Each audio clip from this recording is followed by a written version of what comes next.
in auditing and assurance, they just end up having to test, they just end up having to test the questions straightforward. They don't give case studies or scenarios, which in this case you have to synthesize and be able to give the answers.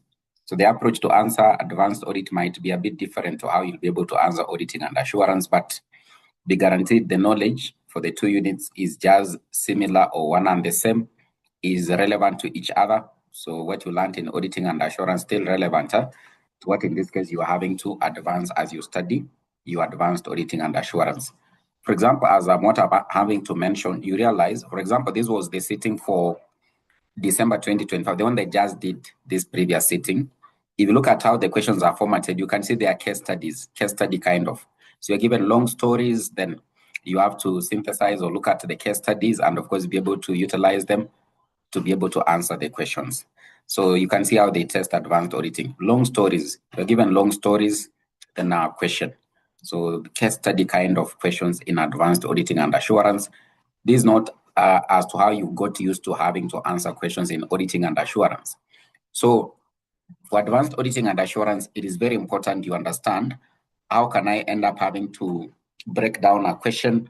How can I end up having to utilize the knowledge I have learned in class to be able to answer the questions? You can see all the questions, apart from this question number 5, is where we didn't have like case study kind of question.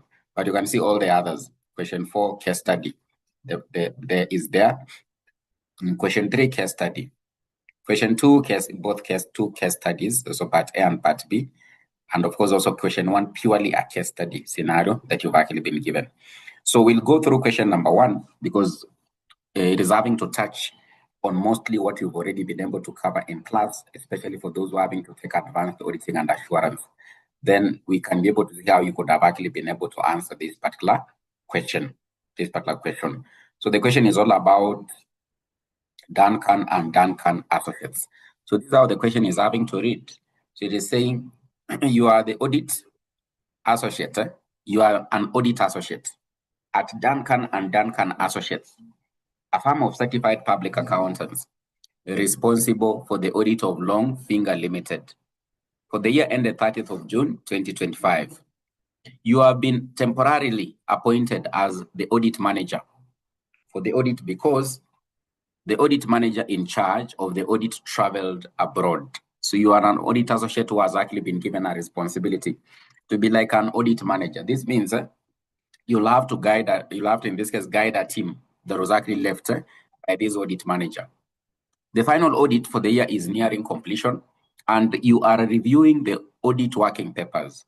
As part of your duties, you are required to review the progress of the audit with other members of the engagement team. So you, in this case, having the responsibility of reviewing the audit engagement or what is having to happen under the audit engagement. And in this case, the working papers that have already been compiled regarding this particular audit. So during the review, the audit trainee, so there's an audit trainee, expressed the following concerns regarding how the audit was being conducted. So there are a number of issues that have been raised here. So issue number 1, I have only worked on audits before being assigned to the Long Finger Limited engagement. I was expecting to attend a meeting at the start of the audit where the partner and senior team members would discuss the audit plan, but no planning meeting was held. So these are concerns raised by an audit trainee who's part of, in this case, what this engagement. The number 2, during the audit manager was away, leaving the audit associate in charge.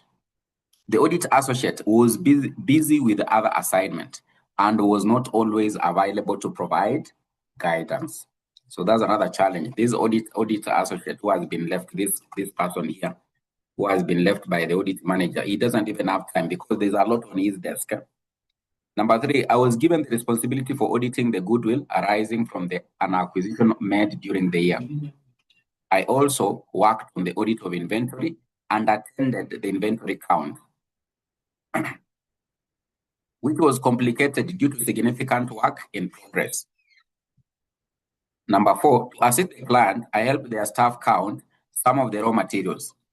Later, because I attended the count, the acting audit manager asked me to question the finance director about the adequacy of the provision against the inventory, which he believed was understated.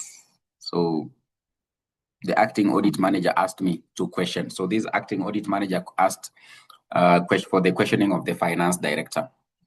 Then number 5, as the audit neared completion, we realized we were running short of time. The acting audit manager advised us to reduce the sample sizes in our audit test to save time. He also suggested that if a selected item was time-consuming to verify, we should replace it with another item that would be quicker to audit. So part A of the question is having to call upon us to discuss 3 weaknesses in the conduct of audit of Longfinger Limited and their implications. Part B, identify 2 ethical threats in the audits and recommend how each should have been handled. So threats to the professional code of ethics. Then part C, as the acting audit manager, outline 4 corrective measures you could take to ensure audit quality and compliance with international standards on auditing.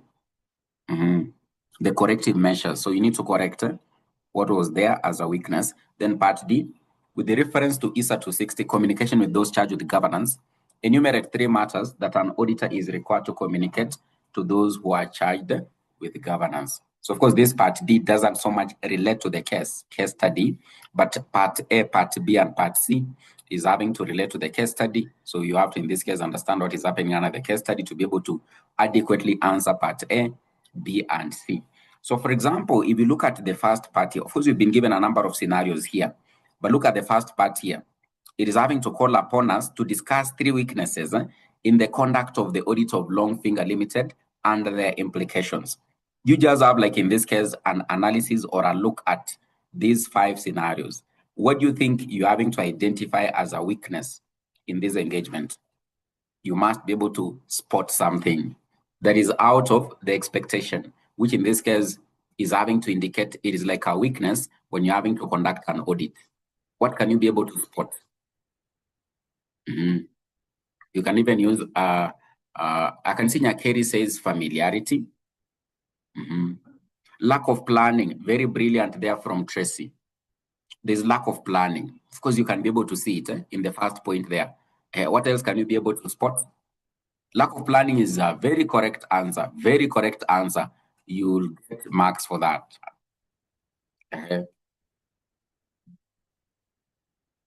Lack of audit program. Of course, when you say lack of planning, so under planning, in this case, you have to develop an audit program.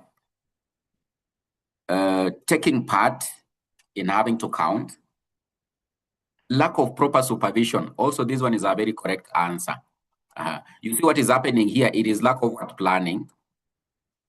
Then here, there's no guidance, lack of supervision. Then what else are you having to discover? Of course, I'm having to see an answer from Ken, taking part in count. But taking part in count, that means it will likely end up having to lead to a threat. But before that, delegation. Poor delegation. Yes, there's actually poor delegation. But now you need to at least be able to elaborate. How was this delegation poorly done? How was it poorly done? You have a point there, but just elaborate it a bit. Delegation of duties. There's something you can be able to see here. There's something you can be able to see here. I was given the responsibility for auditing the goodwill arising from an acquisition or made during the year. I also worked on the audit of inventory and attended the inventory count, which was complicated due to significant work in progress. What can you be able to get from here? Which was complicated due to significant work in progress. So what can you be able to get from there? Reducing the sample sizes, but there's something you people are not having in this case to think very fast. Listen to this. During the review, in this case, the final audit of the year is nearing completion and you're reviewing the audit working papers. As part of your duties, you are required to review the progress of the audit with the other members of the engagement team. So during the review, the audit trainee expressed the following concerns regarding how the audit was having to be conducted. You can see in this case, they're having to engage with an audit trainee. So this point of delegation, you can be able to say, of course, when you say poor delegation, in this case, expound on it and say, The delegation was actually poor because this work was actually left to inexperienced. You can see the audit manager has left an audit associate. Then the audit associate has left what? The audit trainee. This one is someone who doesn't have, like in this case, what? Relevant experience and expertise. Be able to conduct this kind of what? Audits. And then it means there'll be what? There'll be a challenge. There'll actually be a challenge. So we can talk about the first one here. The first weakness that is here is lack of planning. You can see it here. There's lack of planning. Then number two, you can be able to see here, we are talking about what? Lack of supervision. There's lack of supervision. So during the audit manager was away, leaving the audit associate in charge. The audit associate was busy with other assignment and was not always available to provide guidance or supervision of what was having to do what happened. So when you are planning for the audit, in this case, you have to find a way as to how supervision will happen. Like in this case, on each and every day when that engagement is having to be undertaken, there has to be guidance and supervision of what? Of the staffs involved in that kind of what? An engagement. And of course, also, the persons who have actually been left to conduct this kind of an audit are having to deal with what? Complex financial statements. These things of goodwill, very complex. Matters pertaining to group audits, very complex. So they might, in this case, be lacking that expertise to handle these what? Complex what? Audits, complex audits. So assigning a trainee who's just, in this case, newly recruited, he doesn't in this case have like a relevant experience to conduct this kind of audits, which are very complex regarding group structures, where you have to identify how the goodwill was actually valued. So the weakness number three here, you can be able to identify assigning a trainee to audit complex areas such as goodwill and inventory of what? Significant work in progress. So those are the weaknesses that in this case you could have actually been able to identify. And of course, once you expound on them using what is happening under the case, then you could have actually been able to score the marks. For example, in this case, you can talk about what? Lack of an audit plan. So before the audit actually commenced, there was, in this case, no planning that took place, or no initial meeting, or initial meeting that in this case was actually conducted to give guidance as to how the audit will actually be undertaken. So the second point there, we're having to say that this associate or maybe this trainee lacked relevant experience and expertise to conduct an audit on complex operations, such as in this case having to determine goodwill, determining in this case what? Goodwill. Then lack of adequate supervision. So no guidance was actually provided to the team that was actually involved in the assignments, because the audit manager was actually very busy having to handle what? Other assignments. So then when you talk about ethical threats, which one can you be able to identify? So of course, when you talk about ethical threats, you are talking about what SAF is. So that is self-interest, advocacy, familiarity, intimidation, self-review. Which kind of threats can you be able to identify here? Which kind of threats can you be able to identify?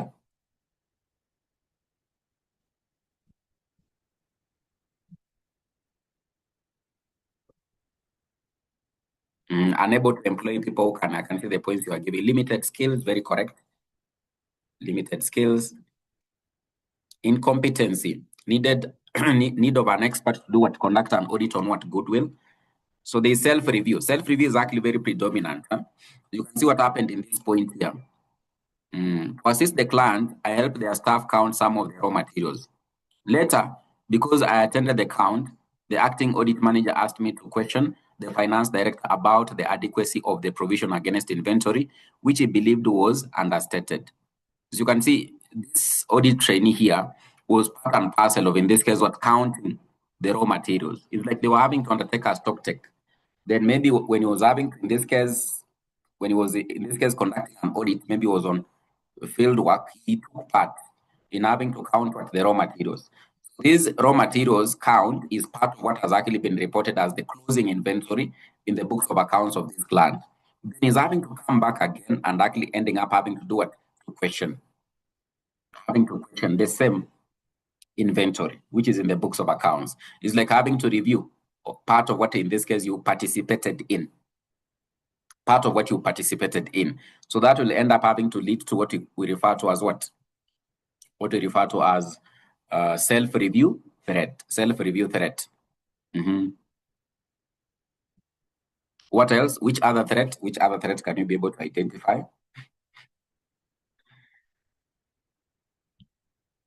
Familiarity. I can see. Okay, familiarity can be there. Yes, you can be able to say familiarity. Familiarity.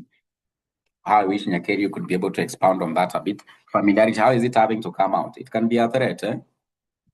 It can be a threat. Familiarity, how is it having to come out? But you can be able to see self-review is actually very predominant. Very predominant because he took part in inventory check. Then at the same time, he comes back to audit the same inventory.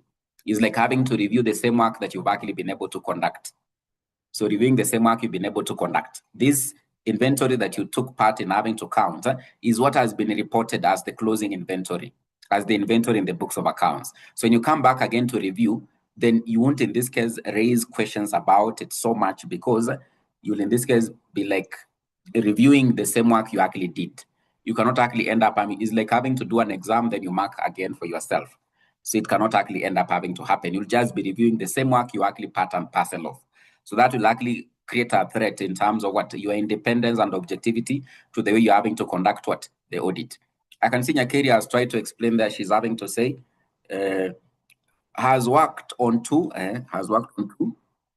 audits before being assigned to Long Finger Limited. But I think these audits seems to be of different. There is not this one is not in relation to Long Finger.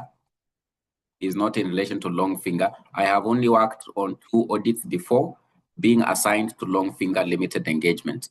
I was expecting to attend a meeting at the start of the audit where the partner and the senior team members will discuss the audit plan.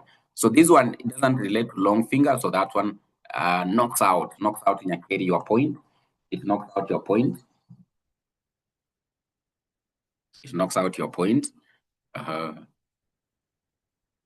It knocks out your point.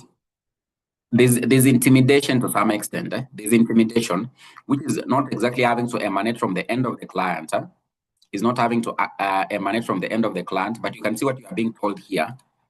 To assist the client, I helped their staff count some of the raw materials. Later, because I attended the count, the acting audit manager asked me to question the finance director about the adequacy of provision against inventory, which he believed was understated. So it's like in this case, he's having to get a lot of pressure from his audit manager in terms of questioning the finance director.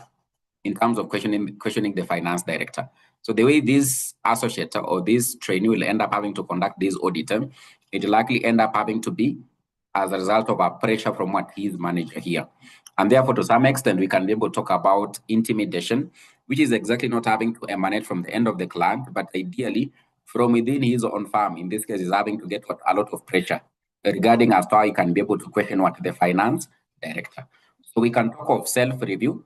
Then to some extent also you can be able to talk about intimidation, where the audit manager was having to give him pressure, or was having to call upon him to question the finance director about the adequacy of of the inventory.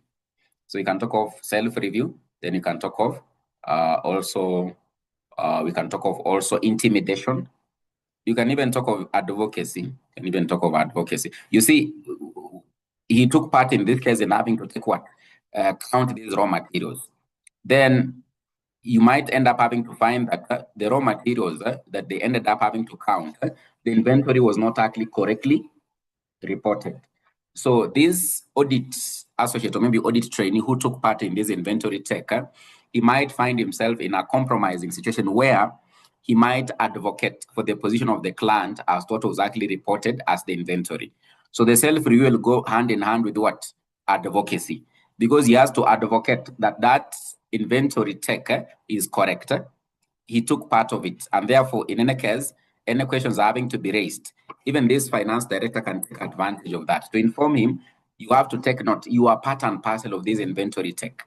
So even if in this case, we're having to say that the value is not correct, then you have to advocate for us. You have to, in this case, indicate the inventory is exactly what's correct. The value of inventory is correct.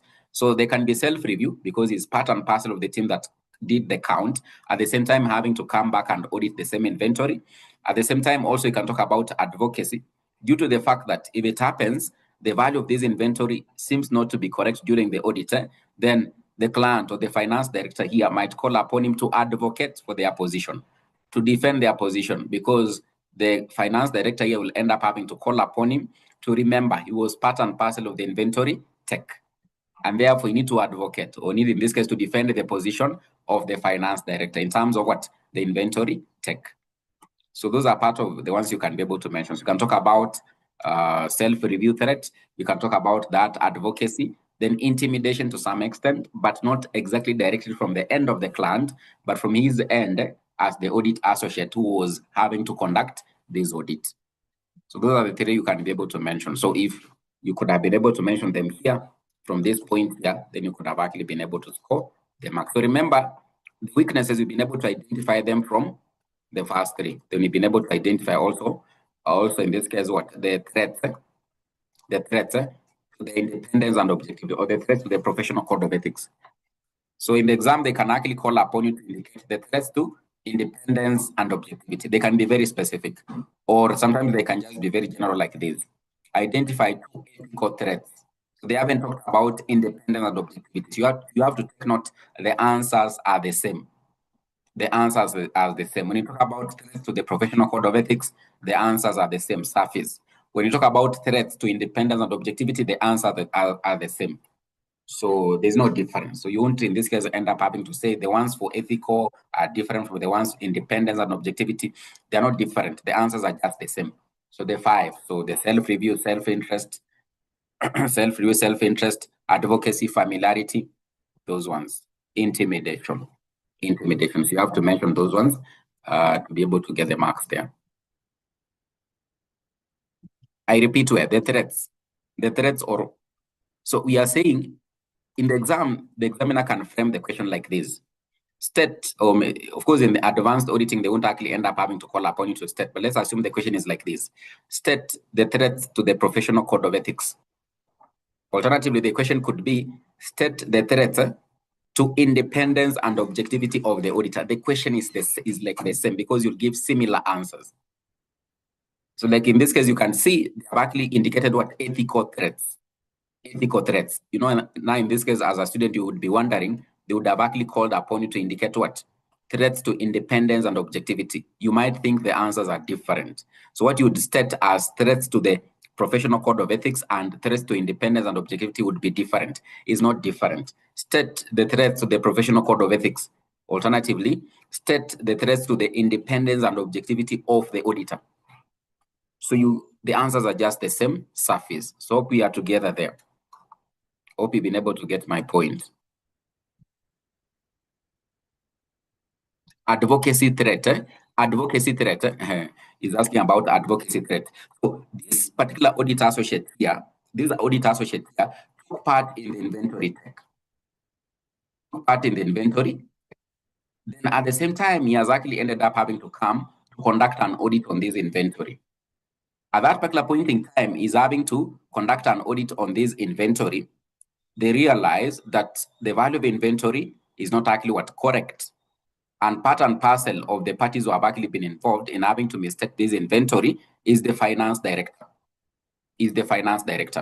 Now that this audit associate took part in the inventory tech, the finance director might end up having to convince him to defend the position of that value of inventory because he was part and parcel of that inventory tech. So the finance director will likely be calling upon him here to advocate, to defend the position of their end in terms of the value of the inventory, due to the fact that he was part and parcel. He will tell him, hey, remember, you are part and parcel of this inventory tech. And now there's a misstatement. You have to defend our position. This mistake, you are part and parcel of it. He'll find himself in a compromising situation to defend the position of the client in terms of the inventory tech. Advocacy. Hope we are together. You see now it is having to come out. Hope Damaris, you've seen. You've seen how it is having to come out. Yes. So that's how it is having to come out. So it is, of course, self-review, and of course, advocacy is coming out to some extent. So there's self-review because he's the one who took part. So he's having to review the same work he did. Advocacy because he'll find himself in a compromising situation. To defend the value of inventory, he was part and parcel of having to do what? Tech. So he participated in that. He participated in that. So hope we are together there. So then we can go to part C. Ideally, in this case, now part C, you'll actually just be looking at the solutions to these ones. So what you've been able to set here as the weakness, you indicate what are the solutions. So as the acting audit manager, outline 4 corrective measures you would ensure audit quality and compliance with the international standards on auditing. So like the first weakness we've been able to mention, there was lack of planning. So the corrective measure should be ensure there is adequate planning before commencement of the audit. Adequate planning before the commencement of the audit, where you come up with the audit strategy by identifying the scope, the timing, and direction of the audit. Then at the same time, we've also been able to mention that another weakness was what? The deployment of the staffs to be engaged in this kind of an audit were inexperienced. So ensure you deploy staffs who are highly experienced or have relevant expertise to conduct this kind of an audit.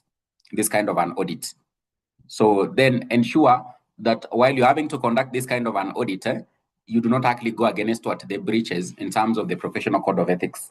So all the ethical requirements in terms of an audit should actually be observed. So we're talking about matters integrity, professionalism, independence and objectivity, those ones. Competence have actually been observed. So then you ensure that after the work has actually been conducted, you're having to review. At the same time, when the work is having to happen, you are ensuring there's actually supervision. So the answers to this one ideally was to heal or to solve the weaknesses that were here. Lack of planning, ensure adequate audit planning before commencement of the audit engagement. Deployment of inexperienced staff, ensure that if you're having to audit complex areas such as evaluation of goodwill or the value of goodwill, ensure the staffs you've actually been able to send out on the engagement have relevant expertise to be able to conduct the audit. Then ensure that you're having to deploy at each and every particular point in time supervision and guidance of the audit staffs who are on this engagement. All relevant reviews are having to be done before you come up with a conclusion and the report for the audit. Then ensure the professional code of ethics have actually been observed to the latter by having to avoid any breach of those professional code of ethics. Key one amongst them having to be independence and objectivity. And of course, all the others having to be observed, like competence, integrity, professionalism, all those ones. So if this one can actually be put in place, then those could end up having to be the corrective measures that can be able to solve part of the challenges or weaknesses that we've been able to identify under this audit. So this part C was in relation to part A. You just solve those weaknesses that we're having to see there. Yeah, so we can go to part D, which is the very final one. It was not exactly directly related to the scenario or the case study, but I wanted you to know what are some of the matters you'll end up having to communicate. Kindly repeat point 3. Repeat point 3. I don't know whether Marceline, you are in the group for the class. I'll share the answer. I'll share the answer in the group. Yeah, so you don't have to worry. We can go to the very final part. With reference to ISA 216, communication with those charged with the governance, enumerate 3 matters that an auditor is required to communicate to those charged with governance. So in an audit engagement, so it is a part of the examples of what you give us an assurance engagement. So there are those elements of an assurance engagement. One of the elements you normally end up having to say that an assurance engagement, it is a 3-party relationship. So who are these parties? So one of them is the auditor. The other party is those charged with the governance. And who is the other party? So of course, you have the auditor or the professional accountant, and those charged with the governance. Then the other party is? Who is the other party? Who is the other party? As I can see, Otieno has already given us the audit scope and timing, significant findings, significant risks and judgments. Yes. Users. So Nyakerians, instead of having to say government, you say users, because users can be many. One of them can be the government, can be investors, can be directors, can be shareholders, intended users. Yes, intended users. Intended users. So these parties who are involved in having in charge of governance, they are the directors, they are the ones who prepare the financial statements. And therefore, there are those matters that during the audit engagement, the auditor normally communicates to them. The auditor normally does what? Communicates to them. So just what we've been actually informed here by Otieno, so that is correct. The scope of the work you're going to conduct, you will communicate to them. So which scope of work in this case are you going to, the scope or the kind of work you're going to be involved in during the audit? Then your audit findings, that is correct. The audit findings is correct. The audit findings is correct. Then if in any case you identify any risks, or for example, breaches in terms of the internal controls and internal control systems, you can also be able to communicate to those charged with the governance so that they can take corrective measures to improve on their internal control systems.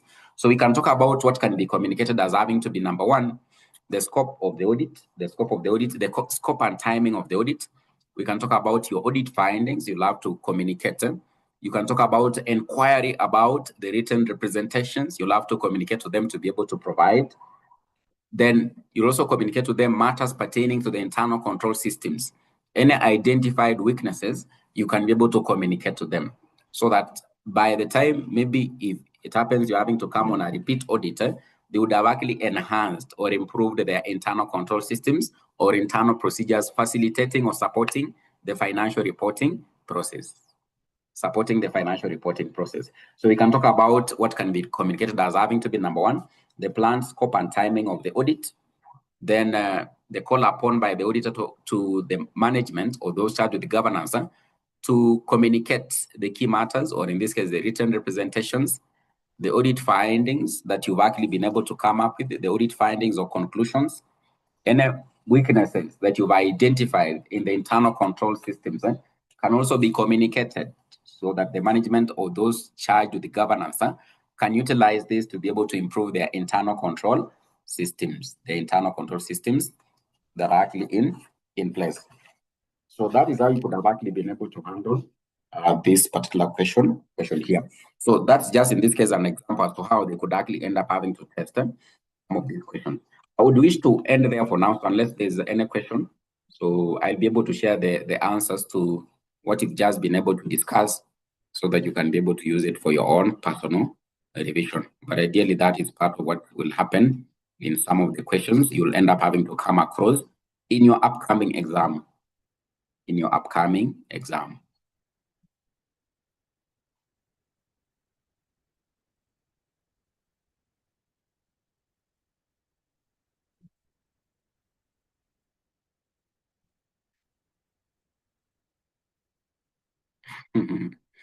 Nikasi Otieno says, kwani hii pepa huwa inamakiwaje? What you are talking about is what I applied on the paper yawa. So I was not actually part and parcel of the team that was having to mark. So I don't know why you could have actually ended up having to fail. But what I can be able to advise you, as you're having to indicate, so the questions for advanced auditing and assurance, most of them are actually case study kind of. So when you're having to give your answers, let's say, for example, you've been called upon to discuss 3 weaknesses. What you need to do, you can use bulletins. You, in this case, use 3 bulletins to give the points. So, or you can use paragraphs.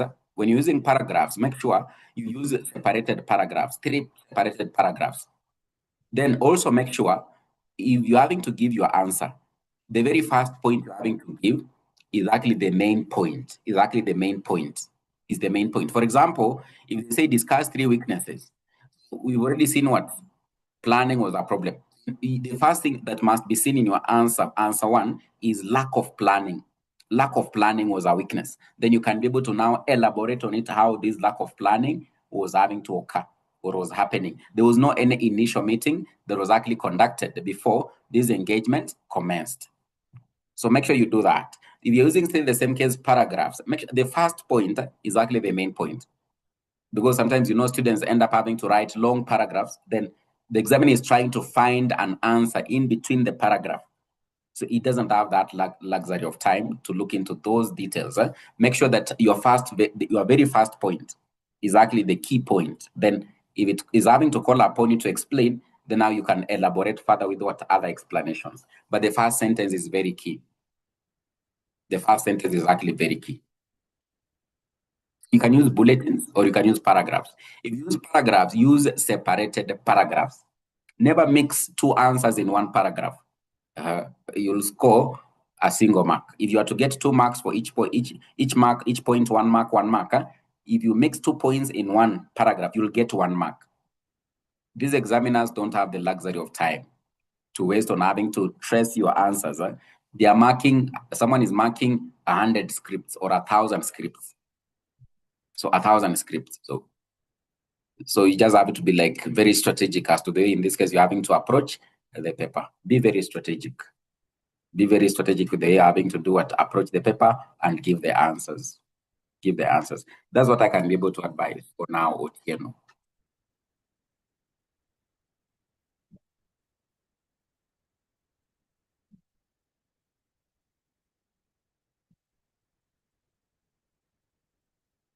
Do you share a draft report with those charged with governance before the final report? Do you share a draft report? So you don't exactly, in this case, share the report, but of course you can be able to have a discussion regarding what your findings. You can have a discussion regarding your findings before now you do what? You give a final report. So of course you'd have already been able to do your conclusion, because during conclusion, a number of things end up having to happen. So when you're concluding, you're having to evaluate the audit evidence or your audit findings. At the same time, you're having to evaluate other matters pertaining to subsequent events. At the same time, in this case, you're having to evaluate any other matter that might arise, having an impact on the financial statements. So you can just have a discussion regarding your findings. Then in this case, eventually you can now be able to do what? Finalize on your report, which in this case, eventually you'll be able to give once you do the conclusion. Once you do the conclusion.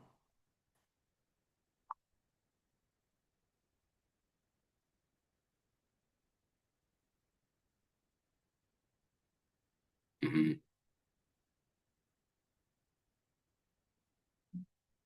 Yeah, so see you sometime later. So enjoy your afternoon. Thank you so much for those who have been able to join our session for today. So if you happen to have been joining us for the first time, then the class was having to come to you courtesy of RCM College. You can get connected to our sessions whenever you reach out through to us. We'll be able to assist you to join the classes, Otherwise, asanteni sana. See you sometime later.